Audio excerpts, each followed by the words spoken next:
Hello, friends. You are watching the Cowboys Report. I am your host, Tom Downey. Let's talk trades. Those are always fun, right? Many of you have asked me, hey, who could the Cowboys try to shop this offseason?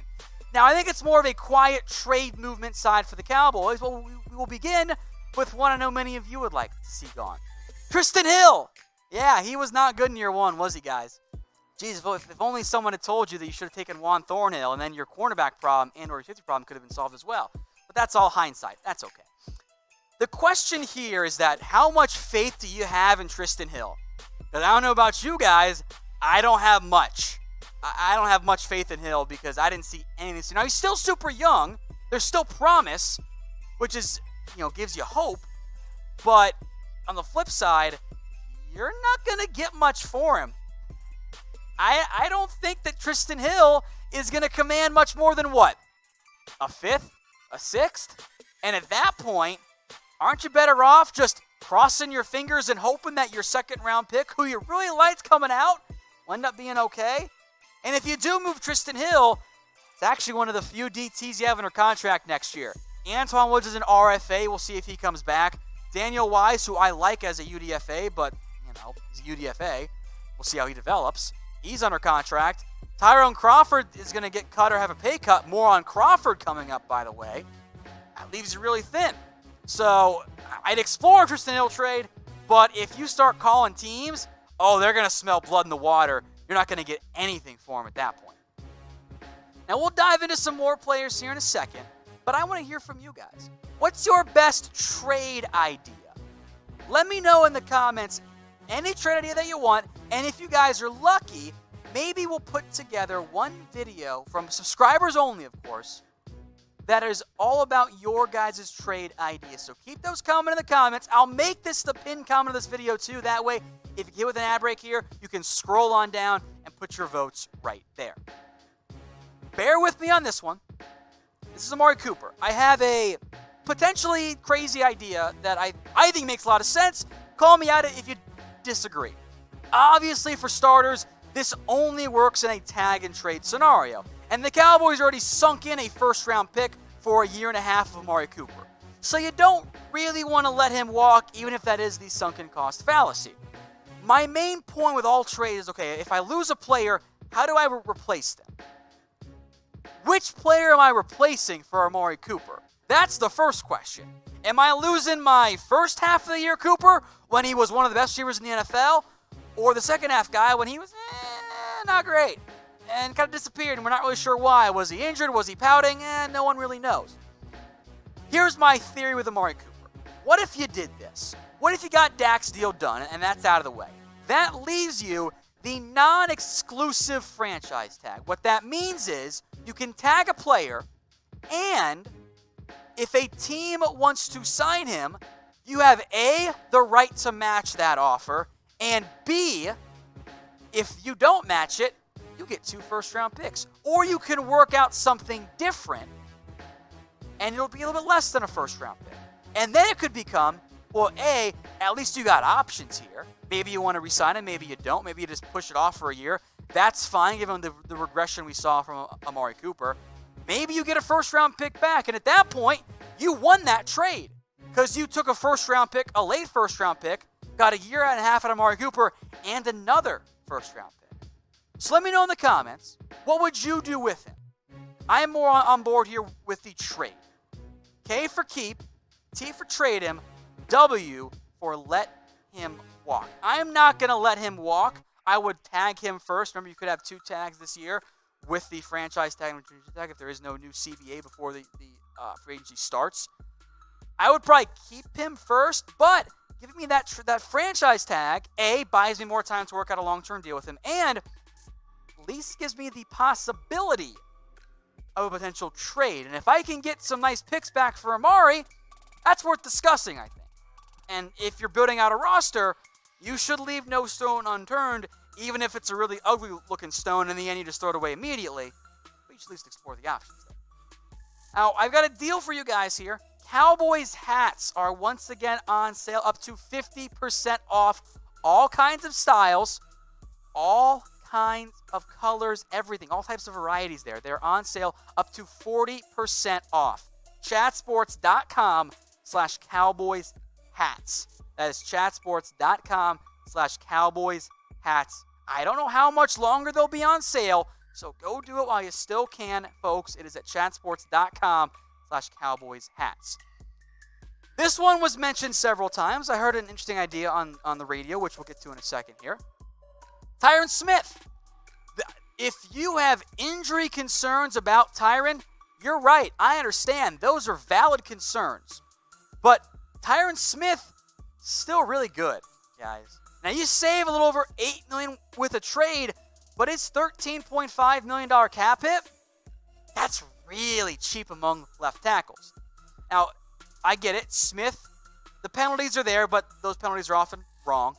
I think he gets called for more fake penalties overall.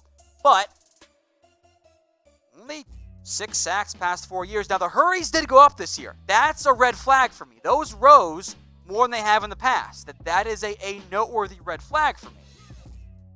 And he misses 3 games a year. I get that too. But here's my mindset. Number one, what am I trying to do in 2020? Win games, right? I'm not tanking. If I was tanking, I'm trading Tyron Smith. But I'm trying to win games. So if I'm trying to do that, who's my left tackle? Who is it?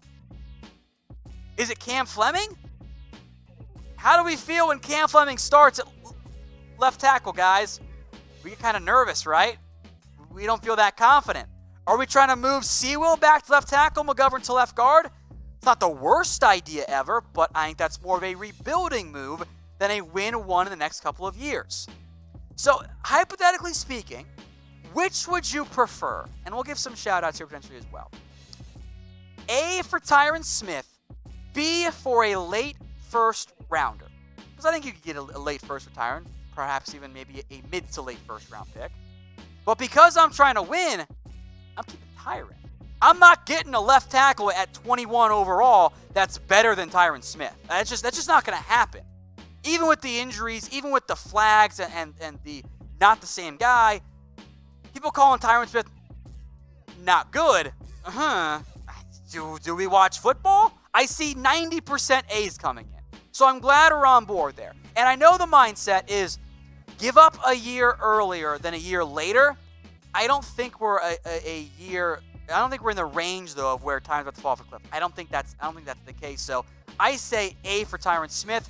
I'm glad most of you guys agree. Here's one I think most of you would like to trade away. Tyrone Crawford. Oh, he can't come back at his current cap hit. You cannot have a $9 million cap hit of Tyrone Crawford when $8 million of that is a base salary, and you can save that money by cutting him. You just cannot do that. That's really bad roster construction. The question then becomes, well, okay, if we're going to cut him, who's going to take on Crawford at $8 million? I think he makes a lot more sense as a cap cut than he does as a potential trade candidate. Now, he does a lot of the dirty work for you. There is a valuable role for Crawford, and I like having a guy who can be my base defensive end on first, some second downs, and kick inside the defensive tackle on some second downs and third downs. And at defensive end, I don't have a lot either here. There's not a whole lot of options behind those guys, but I can't pay him $9 million. I can't do it. Not coming off of injury. There's just no way. So you can try and trade Tyrone Crawford too, but I think most NFL teams are going to take that mindset of, I'm not going to pay him $8 million. No thanks. And then you're working your way down to a potential pay cut instead. Now, today's show is brought to you guys by BetDSI. We're talking about money here and saving it. Now, you can win a bunch on BetDSI. If you go to chatsports.com/bet and you use that promo code you see on screen, it's Cowboys120. That gets you a 120% deposit bonus. What that means is you put down $100, they're going to put an extra $120 in your account to bet with. So even if you get some wrong, you are going to have money left over. They are allowing you to play with house money. That never happens. It's chatsports.com/bet. The promo code is Cowboys120. I had to put Dak on here, right? I mean, you guys knew we weren't going to be able to do it without talking about Dak here. Much like Amari Cooper, and I guess Byron Jones technically too, this only works in a tag and trade scenario. And in theory for Dak Prescott, you can save money and get some assets back. And I understand why that is intriguing to some people. Like, ooh, if I save $10 million here and I get an extra first-round pick, ooh, look what I can do with that. I might be able to get a new quarterback who could be as good as Dak Prescott. My mindset is this. You are going to overpay for players. That is the nature of football. You are never not going to do it. It is simply impossible, especially if they hit the open market. The one spot I'm okay with overpaying is quarterbacks. It's really tough to win. Now, deep down, I do want to see a team try and buck the trend and never pay a quarterback, but that really reduces your window. It makes it much more of an ebb and flow from year to year, because if you miss on one guy, a quarterback, oh no, your team is cooked at that point. So hypothetically speaking, what would you ask for in a Dak Prescott trade? Throw it in there. What would you ask for a Dak trade? Or any trade back for Dak Prescott? Because if you're going with a lot, doesn't that kind of prove the point that you have a really good quarterback and therefore you shouldn't let him walk? If teams are offering you a potential good asset here, and if to pay him too, which does in reality drop down the asking price because that's how NFL teams operate. I see 2 firsts and a third from Chris. I see 2 firsts. If you're trading a player for 2 firsts and you're trying to win games, maybe it's not something you should be doing. Just throwing that. I see 2 firsts and 2 second rounders. Frankly, I don't think you might not be able to get that. But if that's your asking price, that means you should pay that guy. Because that means you think he's really good, and I think the NFL thinks he's really good as well. Next up from Chidobe Awuzie. This might make more sense if you were to re-sign Byron Jones. And I know many of you are done with Awuzie, and I understand he didn't have a good year this year. There's no way around it. Didn't break out like we hoped. And I'm optimistically hopeful that a scheme change helps things. But you have to look in other directions. The problem is that, what are you going to get for Awuzie? Let's just say you get a 4th rounder.